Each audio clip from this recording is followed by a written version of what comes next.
होली और जुम्मे का ये जो नमाज का ये जो मसला है, आप अगर होते तो आप कैसे सुलझाते? आप अगर वहां मान लीजिए वहां सीओ होते, वहां वरिष्ठ पुलिस अधिकारी होते, आप क्या करते? और क्या डीएसपी अनुज चौधरी ने गलत किया क्या?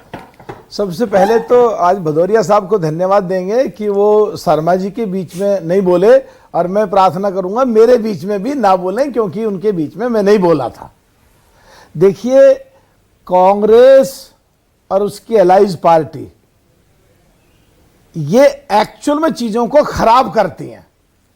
अगर ये अनुज के बयान पे ये लेते हैं कि धमका रहे हैं घर से ना निकलें कोई भी मुसलमान, और भदौरिया साहब जैसे कह रहे हैं, मैं भी कह रहा हूं कि शब्दों को गलत तरीके से तोड़ मरोड़ करके बोल दिया कांग्रेस और उसकी साथी।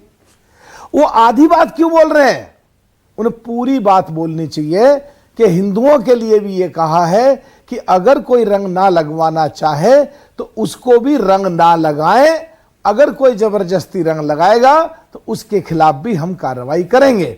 और मुसलमानों को ये नहीं कहा घर में सब रहो, ये कहा है कि अगर कोई मुसलमान ये कहे और सोचे कि मेरे रंग लगने से मेरे धर्म में दिक्कत आती है, तो उनसे गुजारिश है, उनसे प्रार्थना है कि वो 2 बजे तक घर से ना निकलें, घर में रहें। जब दो प्रार्थना तो नहीं की उन्होंने, जो दोनों, अच्छा आप ही की भाषा में उसको निवेदन कहा, रिक्वेस्ट कहा, उसको जो भी कहो, दोनों पक्षों को कहा।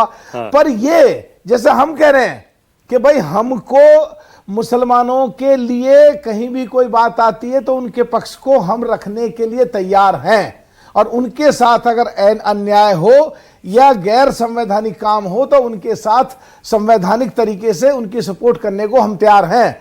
तो कांग्रेस और उसके साथी जो कंप्लेंट कर रहे हैं, जो उन्होंने हिंदुओं के लिए भी कही है, तो उस बात को क्यों नहीं मेंशन कर रहे लेटर में? केवल मुसलमानों के फेवर में कर रहे हैं। अरे हिंदुओं के फेवर में भी कर लो। असलियत यह है कि कांग्रेस और उसकी साथी पार्टियां ये दिखाने की कोशिश करती हैं कि हम तुम्हारे समर्थक हैं, हम तुम्हारे साथी हैं, हम तुम्हारे साथ खड़े हैं।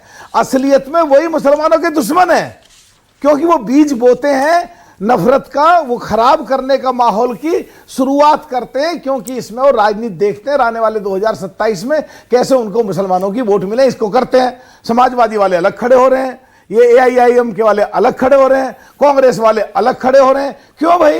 तुम एक पक्ष के, तुम ठेकेदार हो मुसलमानों के, तो हम भी तो हकदार हैं, मुसलमान हमारे भी हैं। तुम्हें अकेले ही ना अपने कैसे समझते हो? और तुम हिंदुओं के बारे में कुछ कहते नहीं हो। जब चुनाव होते हैं, जब जाके मंदिरों में घूमते हो, जब यज्ञोपवीत पहनते हो, जब तुम नकली चुनावी हिंदू बनते हो। मेरे हिसाब से इस देश की जो खूबसूरती है, जो बाबा साहब ने व्यवस्था करी है, जो संविधान के तहत कार्यपालिका, न्यायपालिका, विधिपालिका, 3 तंत्रों से देश चलता है, तो चाहे वो मंदिर मस्जिद का मुद्दा हो, चाहे गुरुद्वारे और गिरजाघर का मुद्दा हो, चाहे वो उत्तर प्रदेश का मुद्दा हो, चाहे वो बाबू आजमी का महाराष्ट्र का मुद्दा हो, संवैधानिक तरीके से अगर बात करोगे और काम करोगे तो सही देश चलेगा। और खुद ही जो आम आदमी है उसे कोई मतलब नहीं है।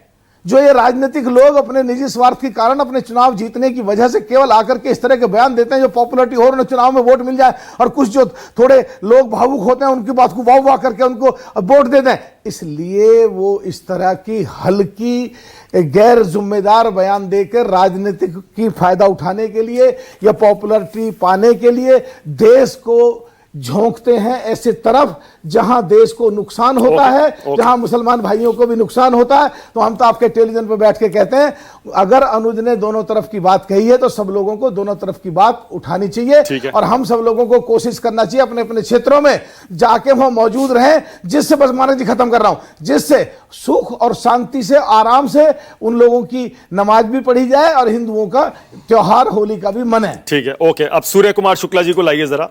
खुद उत्तर प्रदेश के DGP रह चुके हैं सूर्य कुमार शुक्ला जी। उसके बाद आ रहा हूं विकास जी आपके पास, और मेहरुद्दीन भाई आ रहा हूं।